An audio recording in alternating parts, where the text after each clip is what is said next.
A few years ago on this channel, we built a 1985 Toyota pickup for my brother, Boy.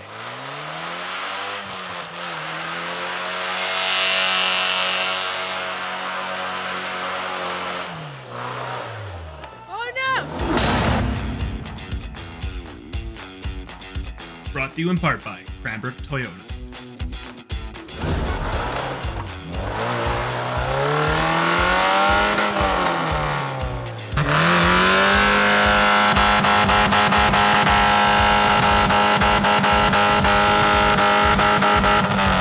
But it never really lasted long because shortly after that, the original 22RE decided to call it quits. So we sourced another 22RE and threw it in. Well, I don't know about you guys, but I don't think a 22RE is supposed to sound like this.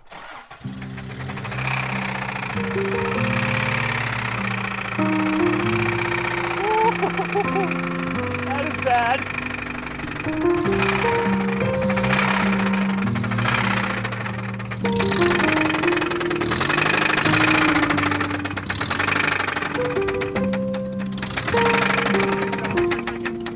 How long ago did you do the engine for? Week? Yes, last week. Yeah, a week. All aboard.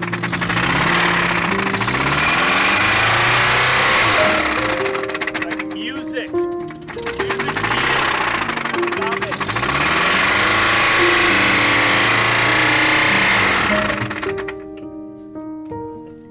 That sucks. But sadly, that 22RE didn't last very long either. Just 2 weeks after we put it in, it developed a rod knock that we actually fixed by swapping out the motor oil for maple syrup. Follow number 2. K1, 2, and 3 is a cold.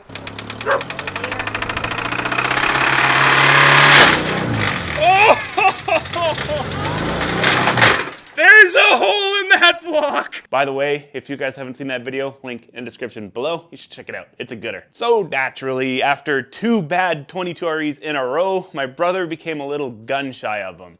So instead of throwing another 22RE in, we decided to go for a 3.4, the V6 motor that is found in like a 2000 Tacoma. And that didn't work out either.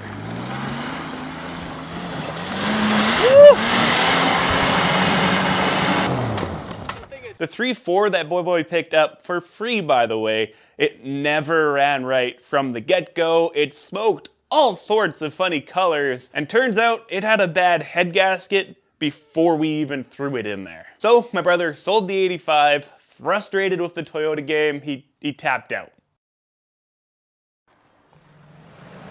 So my brother just picked up this Toyota pickup truck for $500. But it turns out my brother can't say no to a good deal, so he got right back in. We slapped a cheap 5-inch rough country lift in it, he borrowed the 37s from my pickup, and then he proceeded to absolutely send this truck at our event, the Cranbrook Crawl.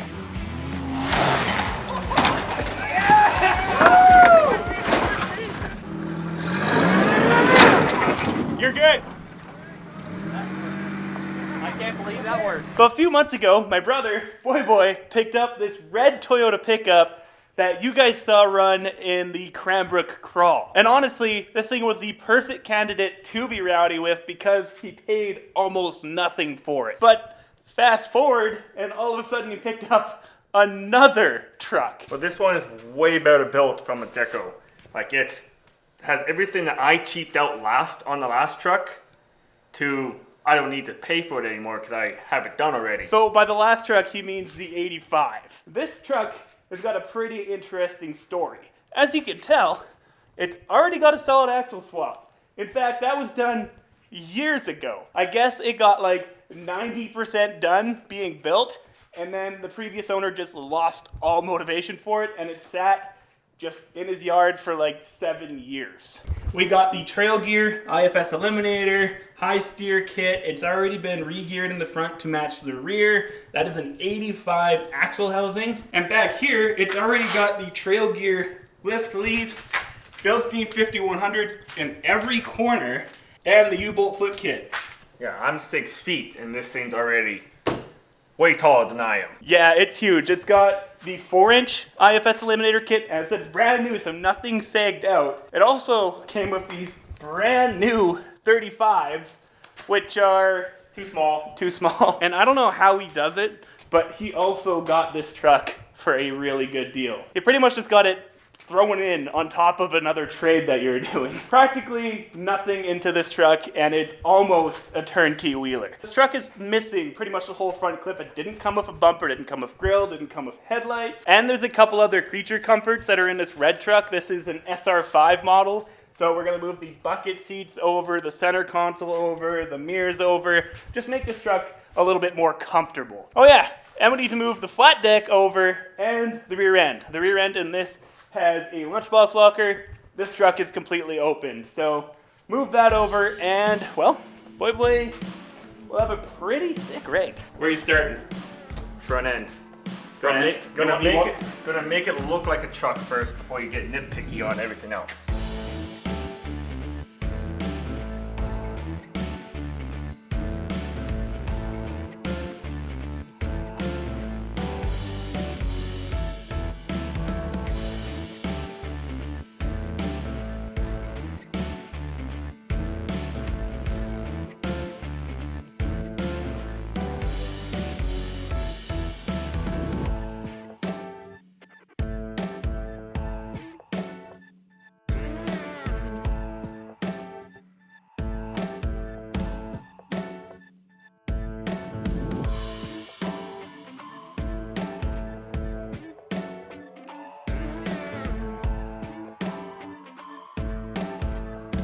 Alright, so the front clip is now moved over from red truck onto the new truck.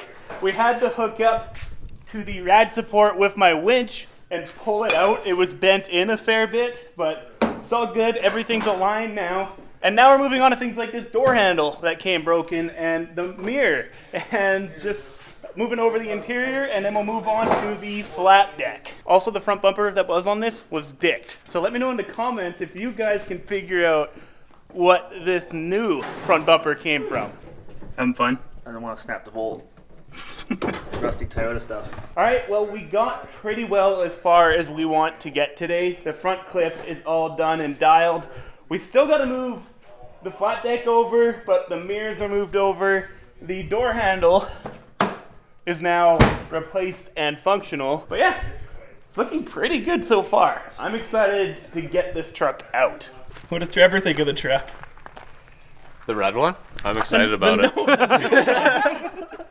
What do you think of the new one? No, it's sweet, man. Well, Boy ended up working a deal with Trevor, so Trevor's getting the red one, but that's not what I was talking about. Now it's time to move the flat deck over from the red truck to the black truck. And just look at how beautiful this flat deck is. It is entirely made out of wood.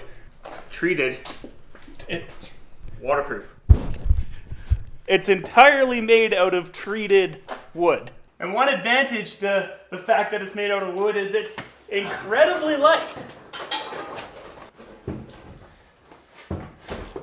Out with the 60/40 bench seat, and in with these beauty SR5 seats. So if you haven't seen my video on installing SR5 seats, they're practically a bolt-on install. 3 out of the 4 bolts pretty much line up like stock. But the front one here, you can see the factory holes up here, and we had to build a new mount down here. And even for the center console, if you look here with the carpet cutaway, there's 1, 2, 3, 4 bolts already existing in the floor. This thing's practically ready to come out of the box to accept all the SR5 stuff. I'm gonna go on my test rock over there and see if I can get up it right now with no lockers.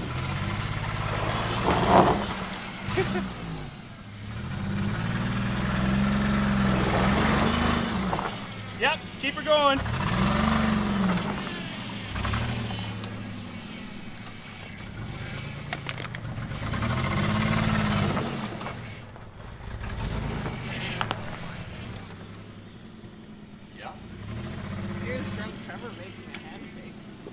Yeah, the front looks good. Front is great.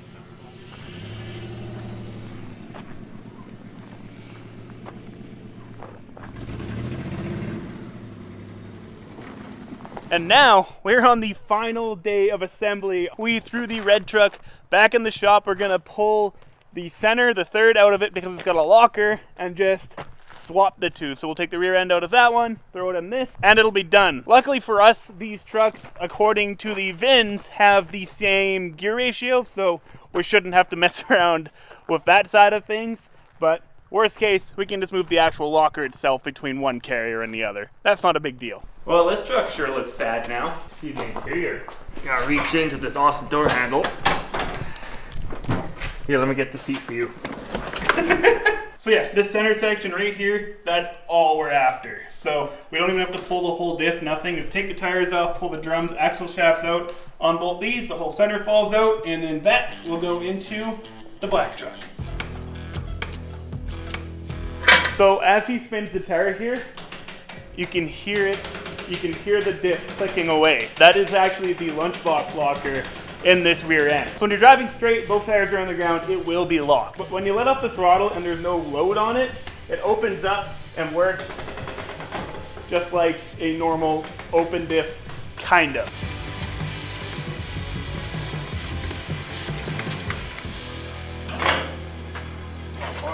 That's as far as you need to go right there.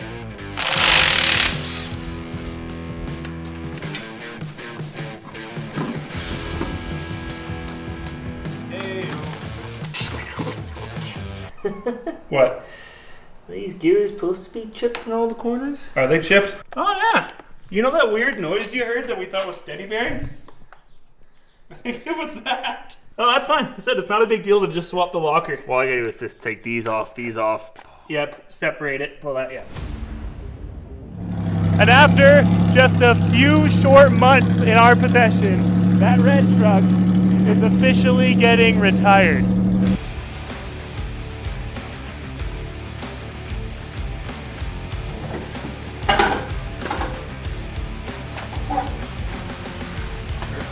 Is there metal flakes there? We're not worried. Don't look at the shaft. Is those metal flakes? This? Yeah. It's sand. Just pretend it's sand until the other end's off. It's sand. Perfect. Do the teeth still look good? Yes. Perfect. That means it's not teeth and it's probably bearings. Yes. So I got a little bit of an update for you guys. It turns out the diff that we took from the red truck with the locker has a 4-cylinder diff in it. Even though it was a V6, the VIN says it's a V6, somebody at one point or another swapped out the diff, or at least the center, for the 4-cylinder.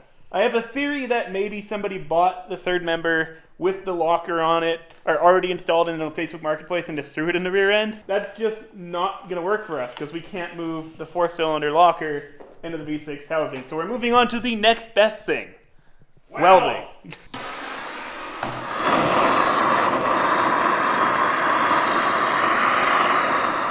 So remember on the Tacoma when we preheated my knuckles to weld on the steering arms?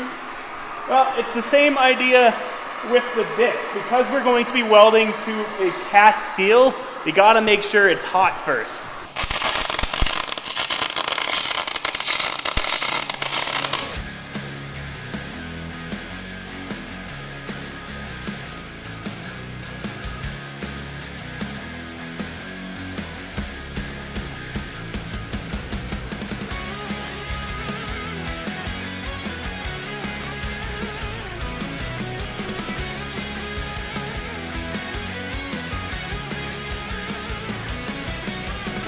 So when welding the V6 carriers, you completely remove the spider gears and just weld the end gears straight to the carrier, just like this.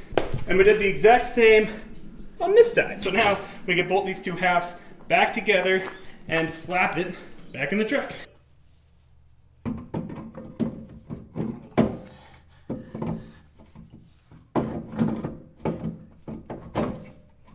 Check it out. Boy's spinning the opposite side, and this tire's moving too. This sucker is officially locked. Boy, did that turn into like a lot more than I was expecting. I was expecting just to pull the third from the red truck, pull the third from this, slap it in, and then be done. And then that turned to, oh, well, let's move the locker over to, well, I guess we're welding it because that locker isn't gonna work in this center. But it's done.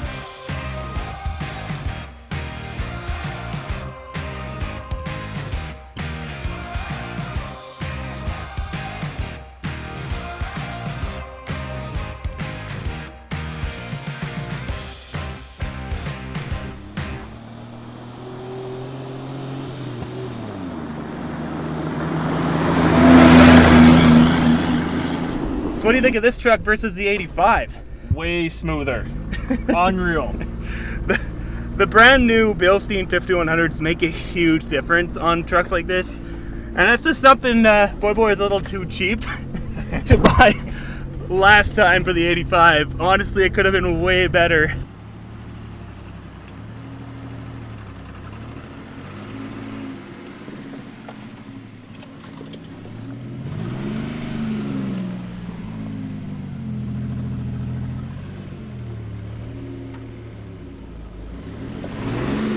IFS was fun, the rowdy, but this thing's way better already. So far, it actually is smoother than the IFS. Which is crazy because, so, when we did the lift kit in the IFS, like, it got brand new ball joints, tie rods, and CVs and everything just to get retired. But, like, these brand new leaf springs, like, riding in this thing, like, it's honestly, I think a bit smoother even than my 89. But my 89's leaf springs are clapped and my shocks are blown. This truck is so freaking cool. Like, my favorite part about it is this like 90s super retro looking like pinstripe job. That's either factory or like a dealer added accessory or something, but I absolutely love it. I wish my pickup had stripes like these. They just look so awesome in my opinion. But yeah, this truck was a hell of a lot of fun. We barely had to do anything to build it. It pretty much came pre-built. We just had to finish it. Like, it doesn't get any easier than that. Anyways, guys, do me a huge favor, hit that thumbs up button, and hey, consider subscribing. I upload weekly Toyota, building, wheeling, and off-road content. Anyways, I'll catch you next week. Peace.